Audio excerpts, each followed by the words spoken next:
नमस्कार दोस्तों, आज 23 अक्टूबर 2025 की तेज, सटीक और दमदार खबरों की ब्रीफिंग लेकर आया हूँ। 10 बड़ी खबरें जो आपके दिन को प्रभावित कर सकती हैं। अगर आपको ये वीडियो पसंद आए तो तुरंत इस वीडियो को लाइक, शेयर और सब्सक्राइब कर दें और घंटी जरूर दबाइए ताकि अगली खबर सबसे पहले आपको मिले। आज के वीडियो में एक मजेदार जीके सवाल भी है। सही जवाब देने वालों में से हम एक विजेता को खास इनाम देंगे, तो कमेंट में अपना जवाब जरूर लिखिए। जीके प्रश्न: भारत में सबसे लंबी एक्सप्रेसवे किस नदी के नाम पर बनाई गई थी? A. Yamuna expressway, B. Ganga expressway, C. Saryu expressway, D. Godavari expressway. सही जवाब कमेंट में लिखें और जीतने वालों के लिए सरप्राइज इनाम। अब चलिए सीधे खबरों पर। राजस्थान जयपुर मेट्रो फेज 3 का उद्घाटन, यात्रियों को नई सुविधा। जयपुर की ट्रैफिक समस्या में कमी लाने के लिए फेज 3 एक बड़ा कदम है। इस नए चरण से पुराने शहर के घने इलाकों को मेट्रो नेटवर्क से जोड़ा गया है, जिससे यात्रियों का दैनिक सफर तेज और सुरक्षित होगा। पब्लिक ट्रांसपोर्ट पर दबाव घटेगा, पेट्रोल खर्च और प्रदूषण में भी कमी आने की उम्मीद है। रोजाना हजारों लोगों को सीधा फायदा मिलेगा। बढ़ते हैं अगली खबर की तरफ, जो यूपी से है। उत्तर प्रदेश, लखनऊ में 24 घंटे बिजली योजना लागू, उपभोक्ताओं को फायदा। लखनऊ में 24/7 बिजली योजना से घरेलू और व्यावसायिक दोनों सेक्टर्स को बड़ी राहत मिलेगी। नई ग्रिड, उन्नत सबस्टेशन और मॉडर्नाइज्ड नेटवर्क की वजह से निरंतर सप्लाई सुनिश्चित करने की तैयारी है। छोटे व्यापार, दवा, फ्रिज और औद्योगिक इकाइयों को अनवरत पावर मिलने से उत्पादन और जीवन मानक बेहतर होंगे। ग्रामीण शहरी हिस्सों में कटौती घटने की संभावना है। बढ़ते हैं अगली खबर की तरफ। मध्य प्रदेश, भोपाल में स्मार्ट क्लासरूम योजना शुरू, विद्यार्थियों को डिजिटल शिक्षा। स्मार्ट क्लासरूम से पढ़ाई में इंटरैक्टिविटी बढ़ेगी। डिजिटल बोर्ड, टेक्स्ट सपोर्ट और ऑनलाइन कंटेंट से विषय समझना आसान होगा। शिक्षक भी मल्टीमीडिया का उपयोग कर पढ़ाने लगेंगे, जिससे छात्र अधिक व्यावहारिक और विजुअल तरीके से सीखेंगे। इससे स्कूलों में पढ़ाई का स्तर सुधरेगा और टेक स्किल्स भी बढ़ेंगी। खासकर ग्रामीण और पिछड़े इलाकों के विद्यार्थियों के लिए यह बड़ा लाभ है। बढ़ते हैं अगली खबर की तरफ। बिहार पटना में यमुना एक्सप्रेसवे जैसी सड़क का शिलान्यास। पटना में शुरू हुए इस 4 लेन हाईवे का उद्देश्य मुख्य शहरों और ग्रामीण जिलों को तेज और सुरक्षित कनेक्टिविटी देना है।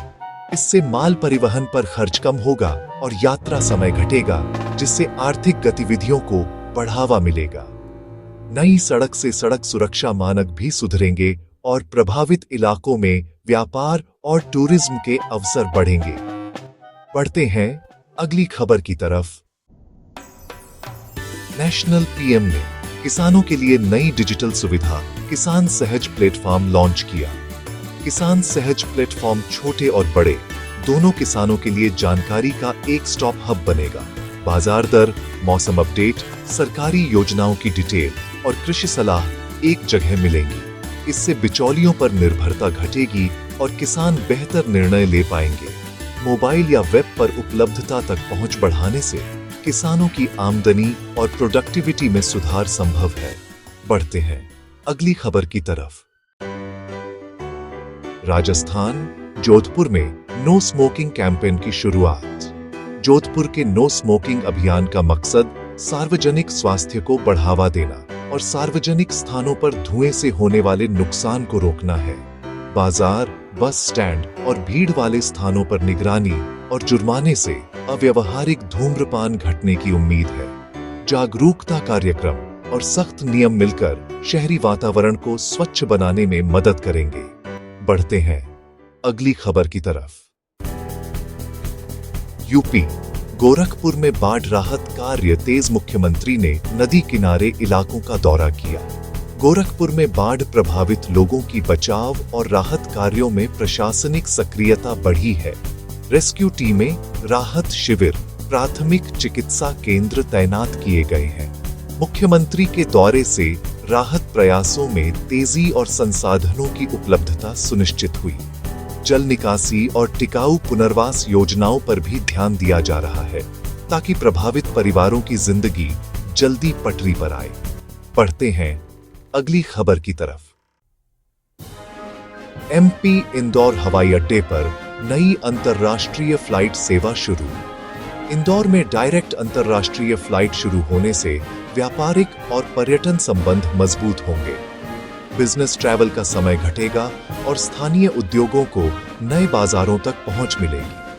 यात्रियों के लिए कनेक्टिविटी बेहतर होने से मध्य प्रदेश में इन्वेस्टमेंट और विदेशी आगंतुकों की संख्या बढ़ने की संभावनाएं बढ़ेंगी। स्थानीय अर्थव्यवस्था को सकारात्मक असर पड़ेगा। बढ़ते हैं अगली खबर की तरफ। बिहार सरकारी अस्पतालों में फ्री दवा वितरण योजना लागू। मुफ्त दवा वितरण से कम आय और जरूरतमंद परिवारों को जीवन रक्षक दवाइयों तक बेहतर पहुंच मिलेगी। इससे इलाज की कुल लागत घटेगी और रोगियों का रोग प्रबंधन आसान होगा। सरकारी अस्पतालों के फार्मेसी नेटवर्क और लॉजिस्टिक्स को मजबूत करके दवाइयों की सतत उपलब्धता सुनिश्चित की जा रही है, जिससे स्वास्थ्य सुविधाओं की समावेशनशीलता बढ़ेगी।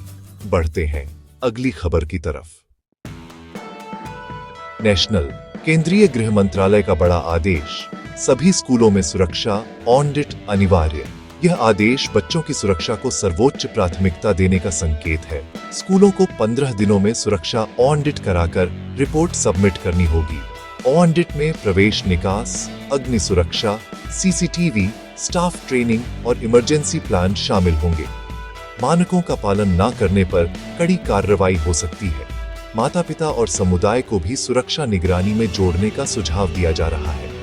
बढ़ते हैं, यही थी आज की सभी खबरें।